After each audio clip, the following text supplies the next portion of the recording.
ನಮಸ್ತೆ ರೈತ ಮಿತ್ರರೇ, ನಾವು ನಿಮ್ಮ ಅಶೋಕ್. ನೀವು ನೋಡ್ತಾ ಇರುವಂಥದ್ದು ಅಶೋಕ್ ಆಗ್ರೋ ಸ್ಟುಡಿಯೋ ಯೂಟ್ಯೂಬ್ ಚಾನಲನ್ನು. ರೈತ ಮಿತ್ರರೇ, ಈ ಒಂದು ವಿಡಿಯೋದಲ್ಲಿ ನಿಮಗೆ ನಾವು ಡೈರಿ ಫಾರ್ಮನ್ನು ಸ್ವಲ್ಪ ಡೆವಲಪ್ ಮಾಡ್ತಾ ಹೋಗಬೇಕು. ಡೆವಲಪ್ ಮೀನ್ಸ್ ರಾಸುಗಳ ಸಂಖ್ಯೆಯನ್ನು ಹೆಚ್ಚಿಸ್ತಾ ಹೋಗಬೇಕು ಅಂತ ಅಂದರೆ ನಾವು ಹೆಣ್ಣು ಕರುಗಳನ್ನು ಪಡೆದ್ರೆ ನಮ್ಮ ಒಂದು ಡೈರಿ ಡೆವಲಪ್ ಆಗುತ್ತೆ, ಐ ಮೀನ್ಸ್ ಎಕ್ಸ್ಟೆಂಡ್ ಆಗುತ್ತೆ, ನಾವು ವಿಸ್ತರಿಸ್ಕೋಬೋದು. ಹೆಣ್ಣು ಕರುಗಳನ್ನು ಜನ್ಮಿಸಿದಂಥ ಅಂದರೆ ಜನ್ಮ ಕೊಟ್ಟಂತಹ ರಾಸುಗಳು ಹೆಣ್ಣು ಕರುಗಳನ್ನ ಕೊಟ್ಟ ತಕ್ಷಣ ಅವುಗಳು ನಮಗೆ ಕರೆಕ್ಟ್ ಟೈಮ್ಗೆ ಹೀಟ್ಗೆ ಬಂದರೆ, ಬೆದೆಗೆ ಬಂದರೆ ಸಫಿಷಿಯೆಂಟಾಗಿ ನಾವು ಅವುಗಳಿಗೆ ಸೆಮೆನ್ ಮಾಡಿಸ್ಬೋದು. ಸೆಮೆನ್ ಮಾಡಿಸಿದ್ರೆ ಡೆವಲಪ್ ಆಗುತ್ತೆ. ಬಟ್ ಪ್ರೆಸೆಂಟ್ ಸಿಚುವೇಶನ್ನಲ್ಲಿ ನಮ್ಮ ಒಂದು ರಾಸುಗಳಿಗೆ 1 ವರ್ಷದ ನಂತರ, ಕನಿಷ್ಠ 14 ತಿಂಗಳ ನಂತರ ಯಾವುದೇ ಕರುಗಳಾಗ್ಬೋದು, ಹೆಣ್ಣು ಕರುಗಳು ಬೆದೆಗೆ ಬರ್ತಕ್ಕಂಥದ್ದು, ಹೀಟಿಗೆ ಬರ್ತಕ್ಕಂಥದ್ದು ಒಂದು ರಿಯಾಯಿತಿ, ಐ ಮೀನ್ಸ್ ಆ ಒಂದು ಇದರಲ್ಲಿ ಬರುತ್ತೆ. ಅದೊಂದು ನಿಯಮ, ಒಂದು 14 ತಿಂಗಳಿಗೆ ಬರಲೇಬೇಕು. ಅದರ ಬಾಡಿ ವೇಟ್ ಇದ್ರ ಮೇಲೆ ನಾವು ಸೆಮೆನನ್ನು ಕೊಡಿಸ್ತೀವಿ. ಬಟ್ 14 ತಿಂಗಳಾದರೆ ಅದು ಕರೆಕ್ಟಾಗಿ ಒಂದು ಏಜ್ಗೆ ಸೆಮೆನ್ ಹಾಕ್ಸ್ಲಿಕ್ಕೆ ರೆಡಿ ಆಗಿರುತ್ತೆ. ಇನ್ ಕೇಸ್ ಅಂದರೆ ಈಗ ರೆಡಿ ಆಗಿರುತ್ತೆ. ಬಟ್ ಈ ಸಿಚುವೇಶನ್ಸಲ್ಲಿ ಏನಾಗಿದೆ ಪ್ರೆಸೆಂಟ್ ಅಂದರೆ ನಮ್ಮ ಕರುಗಳು 14 ತಿಂಗಳಾದರೂ ಸಹ, ಅವಳಿಗೆ ವಯಸ್ಸು 14 ತಿಂಗಳು ಆಗಿದ್ರು ಸಹ ಅವು ಹೀಟ್ಗೆ ಬರ್ತಾ ಇಲ್ಲ, ಐ ಮೀನ್ ಬೆದೆಗೆ ಬರ್ತಾ ಇಲ್ಲ. ಬೆದೆಗೆ ಬರೋದಲ್ಲಿ 2 ವರ್ಷನೂ ಆಗುತ್ತೆ, ಕಂಪ್ಲೀಟ್ 1.5 ವರ್ಷ ಆಗುತ್ತೆ. 2 ವರ್ಷ ಆದರೂ ಸಹ ಬೆದೆಗೆ ಬರೋದಿಲ್ಲ. ಯಾಕೆ 2 ವರ್ಷ ಆದ್ರೂ ಬೆದೆಗೆ ಬರೋಲ್ಲ ಕರುಗಳು? ಅದು ಫಸ್ಟ್ ಮೊದಲನೇ ಲ್ಯಾಕ್ಟೇಷನ್ ಮಾಡಲಿಕ್ಕೆ, ನಾವು ಮೊದಲನೇ ಲ್ಯಾಕ್ಟೇಷನ್ಗೆ ರೆಡಿ ಮಾಡಲಿಕ್ಕೆ ಕರುಗಳು ಹೀಟ್ಗೆ ಬರ್ತಾ ಇಲ್ಲ. ಪ್ರಾಬ್ಲಮ್ ಎಲ್ಲಿದೆ ಅನ್ನೋದನ್ನು ನಾವು ಸರ್ಚ್ ಮಾಡಿದ್ರೆ ಮುಖ್ಯವಾಗಿ ಕೊಡುವಂತಹ ಆಹಾರದಲ್ಲೂ ಸಹ ಪ್ರಾಬ್ಲಮ್ ಇದೆ. ಯಾಕೆ ಆಹಾರದಲ್ಲಿ ಏನು ಪ್ರಾಬ್ಲಮ್ ಇದೆ? ವಿಟಮಿನ್ಸು, ಪ್ರೋಟೀನ್ಸು ಏನು ಪ್ರಾಬ್ಲಮ್ಸ್ ಇದೆ, ಆ ಪ್ರಾಬ್ಲಮಿಂದ ಏನಾಗುತ್ತೆ ಅಂದರೆ ಹಾರ್ಮೋನ್ಸ್ ಇಂಬ್ಯಾಲೆನ್ಸ್ ಆಗ್ತಕ್ಕಂಥದ್ದು.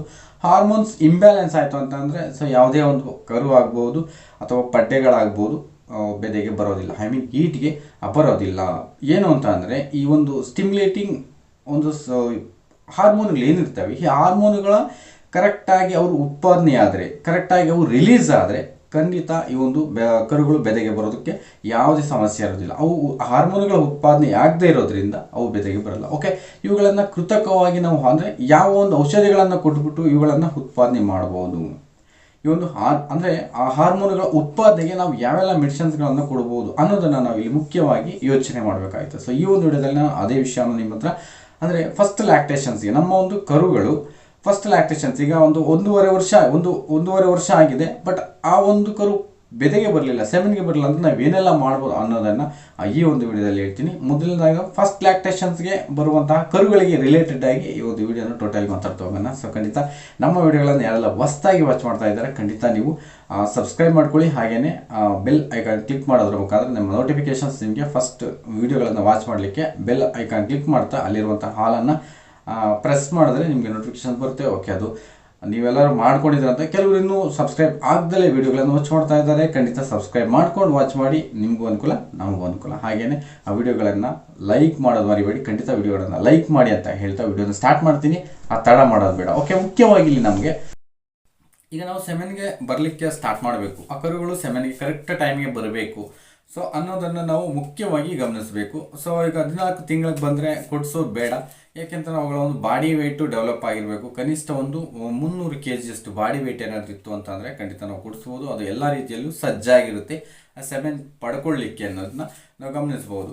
ಹಾಗಾದರೆ ಈ ಒಂದು 14 ತಿಂಗಳ ನಂತರ ಒಂದು 16, 17, 18ನೇ ತಿಂಗಳಲ್ಲಿ ನಾವು ಅವುಗಳನ್ನು ಸಿದ್ಧಪಡಿಸೋದಾದರೂ ಹೇಗೆ? ಒಂದು ವೇಳೆ ಬರ್ತಾನೆ ಇಲ್ಲ ಮೊದಲನೇ ಲ್ಯಾಕ್ಟೇಷನ್ಸ್ಗೆ, ಈ ಒಂದು ಪಡ್ಡೆಗಳು ಮೊದಲನೇ ಲ್ಯಾಕ್ಟೇಷನ್ಸ್ಗೆ ಬೆದೆಗೆ ಬರ್ತಾ ಇಲ್ಲ, ಬೆದೆಗೆ ಬರ್ಸೋದು ಹೇಗೆ? ನಾವು ಕೃತಕವಾಗಿ ಐ ಮೀನ್ ಯಾವುದಾದ್ರೂ ಮೆಡಿಸಿನ್ಸ್ ಕೊಟ್ಟು ಬರ್ಸ್ಬೋದಂದರೆ ಖಂಡಿತ ಬರ್ಸ್ಬೋದು.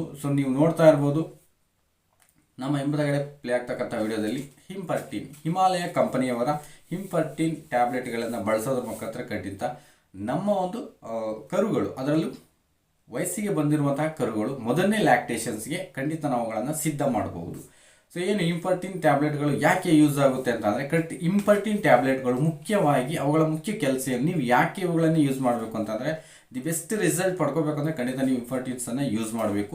ಇಂಪರ್ಟಿನ್ ಟ್ಯಾಬ್ಲೆಟ್ಗಳನ್ನು ಯಾಕೆ ಯೂಸ್ ನಾನು ಆಲ್ರೆಡಿ ಮುಂಚಿತವಾಗಿ ಫಸ್ಟ್ ಹೇಳಿದೆ. ಇಲ್ಲಿ ಹಾರ್ಮೋನುಗಳ ಇಂಬ್ಯಾಲೆನ್ಸ್ ಆಗಿರೋದ್ರಿಂದ, ಹಾರ್ಮೋನುಗಳ ಅಸಮತೋಲಿತ ಉತ್ಪಾದನೆಯಿಂದಾಗಿ ಕರುಗಳು ಬೆದೆಗೆ ಬರದೇ ಇರೋದನ್ನು ನಾವು ಗಮನಿಸ್ಬೋದು. ಹಾಗಾದರೆ ಅವುಗಳ ಉತ್ಪಾದನೆಯನ್ನು ನಾವು ಹೇಗೆ ಮಾಡುತ್ತೆ ಅಂದರೆ ಈ ಒಂದು ಹಿಮಾಲಯ ಕಂಪನಿಯವರ ಇಂಫರ್ಟಿನ್ ಟ್ಯಾಬ್ಲೆಟ್ಗಳು ಮುಖ್ಯವಾಗಿ ರಾಸುಗಳಿಗೆ ಕೊಟ್ಟಂಥ ಸಂದರ್ಭದಲ್ಲಿ ಆ ಒಂದು ಟ್ಯಾಬ್ಲೆಟ್ ಆ ಒಂದು ರಾಸಿನ ದೇಹದಲ್ಲಿ ಮುಖ್ಯವಾಗಿ ಈ ಒಂದು ಫಾಲಿಕ್ಯೂಲ್ ಸ್ಟಿಮ್ಯುಲೇಟಿಂಗ್ ಹಾರ್ಮೋನ್ಗಳ ಉತ್ಪಾದನಾ ಶಕ್ತಿಯನ್ನು ಹೆಚ್ಚು ಮಾಡುತ್ತೆ. ಈ ಫಾಲಿಕ್ಯೂಲ್ ಹಾರ್ಮೋನ್ಸ್ ಏನು ಉತ್ಪಾದನೆ ಆಗುತ್ತೆ, ಸೊ ಉತ್ಪಾದನೆ ಆದಂಥ ಸಂದರ್ಭದಲ್ಲಿ ಮುಖ್ಯವಾಗಿ ರಾಸುಗಳು ತನ್ನ ಒಂದು ಸೆಮಿನಿಂಗ್ ಪ್ರೋಸೆಸ್ಸನ್ನು ಸ್ಟಾರ್ಟ್ ಮಾಡ್ತೇವೆ. ಆ ಸೆಮೆನ್ ಮಾಡಿಸ್ಕೊಳ್ಳಿಕ್ಕೆ ಅಂದರೆ ಆ ಒಂದು ಬೆದೆಗೆ ಬರಲಿಕ್ಕೆ, ಹೀಟ್ಗೆ ಬರಲಿಕ್ಕೆ ಸ್ಟಾರ್ಟ್ ಆಗುತ್ತೆ. ಈ ಫಾಲಿಕ್ಯೂಲ್ ಸ್ಟಿಮ್ಯುಲೇಟಿಂಗ್ ಹಾರ್ಮೋನ್ಗಳು ಉತ್ಪಾದನೆ ಆಯಿತು ಅಂತಂದರೆ ಖಂಡಿತ ನಾವು ಸೆಮೆನನ್ನು ಮಾಡಿಸ್ಲಿಕ್ಕೆ ಅವು ಸಿದ್ಧವಾಗುತ್ತೆ, ಹೀಟ್ಗೆ ಬರ್ತವೆ. ಈ ಹಿಂಪರ್ಟಿನ್ ಟ್ಯಾಬ್ಲೆಟ್ಗಳು ಈ ಫಾಲಿಕ್ಯೂಲ್ ಸ್ಟಿಮ್ಯುಲೇಟಿಂಗ್ ಹಾರ್ಮೋನ್ಗಳನ್ನು ಉತ್ಪಾದನೆ ಮಾಡಲು ಬೆಸ್ಟಾಗಿ ಕೆಲಸ ಮಾಡುತ್ತೆ. ಸೊ ಆ ಒಂದು ಸಂದರ್ಭದಲ್ಲಿ ಹೀಟ್ಗೆ ಬರುತ್ತೆ ನಮ್ಮ ಒಂದು ಕರು ಅಥವಾ ಪಡ್ಡೆಗಳು. ಸೊ ಬಂದಾಗ ನೀವು ಖಂಡಿತ ಮಾಡ್ಕೋಬೋದು. ಇದರ ಜೊತೆಯಾಗಿ ಓಕೆ, ಇದನ್ನು ನೀವು ಹೇಗೆ ಬಳಸ್ತೀರಾ? ಈ ಒಂದು ಹಿಮಾಲಯ ಕಂಪ್ನಿಯವರ ಹಿಂಪರ್ಟಿನ್ ಟ್ಯಾಬ್ಲೆಟ್ಗಳನ್ನು ಹೇಗೆ ಬಳಸ್ತೀರಾ ನಿಮ್ಮ ಒಂದು ಕರುಗಳಿಗೆ ಅಥವಾ ಪಡ್ಡೆಗಳಿಗೆ ಹೀಟ್ಗೆ ಬರಲಿಕ್ಕೆ ಅಂತ ಅಂದರೆ, ಸೊ ಇದೊಂದು 3 days ಕೊಡಬೇಕಾಗುತ್ತೆ. ಖಂಡಿತ ಒಂದು 3 ಅಥವಾ 2 ಟ್ಯಾಬ್ಲೆಟ್ ಕೊಡಿ ಪರ್ ಡೇ. 2 ಟ್ಯಾಬ್ಲೆಟು ಅಂದರೆ ಯಾವುದಾದ್ರೂ ಒಂದು ಟೈಮ್ ಎರಡು ಟ್ಯಾಬ್ಲೆಟ್ಗಳನ್ನು ಕೊಟ್ಟರೆ ಸೊ ನಿಮಗೆ ಬೆಸ್ಟಾಗಿ 3 ದಿವಸ ಕೊಟ್ಟರೆ ಸಾಕಾಗುತ್ತೆ. ಸೊ ದಿ ಬೆಸ್ಟಾಗಿ ಇದು ವರ್ಕ್ ನಡೆಯುತ್ತೆ. ಸೊ ನಿಮಗೆ ಆಲ್ರೆಡಿ ಟ್ಯಾಬ್ಲೆಟ್ಸ್ಗಳನ್ನ ತೋರಿಸ್ತೆ, ಬಟ್ ಈಗಲೂ ತೋರಿಸ್ತೀನಿ. ಎಸ್, ಹಿಂಪರ್ಟಿನ್ ಟ್ಯಾಬ್ಲೆಟ್ಗಳು ನಿಮಗೆ ಬಾಕ್ಸ್ನ ಓಪನ್ ಮಾಡಿದ್ರೆ ಸೊ ಈ ರೀತಿಯಾಗಿರುತ್ತೆ. ಈ ಹಿಂಪರ್ಟಿನ್ ಟ್ಯಾಬ್ಲೆಟ್ಗಳು ಖಂಡಿತ ಅಂದರೆ ಆ ಒಂದು ಸ್ಟಿಮ್ಯುಲೇಟಿಂಗ್ ಹಾರ್ಮೋನ್ಸ್ ಏನಿದೆ, ಫಾಲಿಕ್ಯೂಲ್ ಸ್ಟಿಮ್ಯುಲೇಟಿಂಗ್ ಹಾರ್ಮೋನ್ಸ್ ಉತ್ಪಾದನೆಗೆ ಇದು ದಿ ಬೆಸ್ಟಾಗಿ ವರ್ಕ್ ಮಾಡುತ್ತೆ. ನಿಮಗೆ ಆ ವಿಡಿಯೋದಲ್ಲಿ ಆಲ್ರೆಡಿ ತೋರಿಸಿದ್ದೀನಿ, ಬಟ್ ಈಗಲೂ ತೋರಿಸ್ತೀನಿ. ಸೊ ಈ ರೀತಿಯಾಗಿರುತ್ತೆ ನಿಮಗೆ ಹಿಂಪರ್ಟಿನ್ ಟ್ಯಾಬ್ಲೆಟ್ಗಳು. ಸೊ ಇವುಗಳನ್ನು ಬಳಕೆ ಮಾಡಿ ನಿಮ್ಮ ಒಂದು ಮೊದಲನೇ ಲ್ಯಾಕ್ಟೇಷನ್ಸ್ಗೆ ಬರುವಂತಹ ಕರುಗಳು, ಅಂದರೆ ಫಸ್ಟ್ ಲ್ಯಾಕ್ಟೇಷನ್ಸಲ್ಲಿರುವಂತಹ ಕರುಗಳನ್ನು ಖಂಡಿತ ನೀವು ಡೆವಲಪ್ ಮಾಡ್ಕೋಬೇಕಾದ್ರೆ ಹಿಂಪರ್ಟಿನ್ ಈ ಟ್ಯಾಬ್ಲೆಟ್ಗಳನ್ನು ಯೂಸ್ ಮಾಡೋದ್ರಿಂದ ಬೆಸ್ಟಾಗಿ ವರ್ಕ್ ಮಾಡುತ್ತೆ. ಸೊ ಖಂಡಿತ ನಿಮ್ಗೆ ಏನಾದರೂ ಆ ಸಮಸ್ಯೆ ಇದ್ದರೆ, ಈಗ ಆ ಕರು ವರ್ಷ ಆಗಿದೆ, 1.5 ವರ್ಷ ಆಗಿದೆ, 2 ವರ್ಷ ಆದರೂ ಸಹ ಕೆಲವು ಒಂದು ರಾಸುಗಳು ಹೀಟ್ಗೆ ಬರೋದಿಲ್ಲ. ಐ ಮೀನ್ ಫಸ್ಟ್ ಲ್ಯಾಕ್ಟೇಷನ್ ಕರುಗಳು ಹೀಟ್ಗೆ ಬರೋದಿಲ್ಲ. ಸೊ ಅಂಥ ಸಂದರ್ಭದಲ್ಲಿ ನೀವು ಇವುಗಳನ್ನು ಬಳಸಿ, ಇವುಗಳನ್ನು ಬಳಸೋದ್ರ ಮುಖಾಂತರ ನಿಮಗೆ ಬೆಸ್ಟಾಗಿ ರಿಸಲ್ಟ್ ಅನ್ನೋದು ಸಿಗುತ್ತೆ ಒಂದು 3 ದಿವಸ.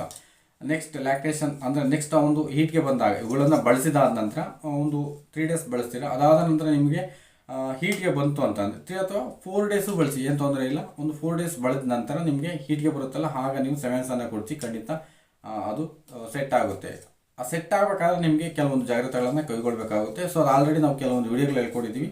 ಒಟ್ಟಾರೆ ಹೀಟ್ಗೆ ಬರಲಿಕ್ಕೋಸ್ಕರ ನಾವು ಇಂಪಾರ್ಟೆಂಟ್ ಟ್ಯಾಬ್ಲೆಟ್ಗಳನ್ನು ಬಳಸಬೇಕಾಗುತ್ತೆ. ಸೊ ಈ ಥರ ನೀವು ಆ ಒಂದು ಟ್ಯಾಬ್ಲೆಟ್ಗಳನ್ನು ಬಳಸ್ಕೊಂಡು ನಿಮ್ಮ ಒಂದು ಮೊದಲನೇ ಲ್ಯಾಕ್ಟೇಷನ್ಸ್ ಕರುಗಳೇನಿದೆ, ಪಡ್ಡೆಗಳೇನಿದೆ, ಅವುಗಳನ್ನು ಸೆಮೆನ್ ಮಾಡಿಸಿ ಡೈರಿಯನ್ನು ಡೆವಲಪ್ ಮಾಡ್ಕೊಳ್ಳಿಕ್ಕೆ ಉತ್ತಮವಾಗಿ ಕೆಲಸ ಮಾಡುತ್ತೆ ನಮ್ಮ ಈ vet medicines. Okay, thank you. ಆ ವಿಡಿಯೋಗಳನ್ನು ವಾಚ್ ಮಾಡೋದಕ್ಕೋಸ್ಕರ ತುಂಬ ಧನ್ಯವಾದಗಳು. ಹಾಗೆಯೇ ಆ ವಿಡಿಯೋನ ಲೈಕ್ ಮಾಡಿ ಅಂತ ಹೇಳ್ತಾ ನಾನು ನಿಮ್ಮ ಅಶೋಕ್. ನಮಸ್ಕಾರ.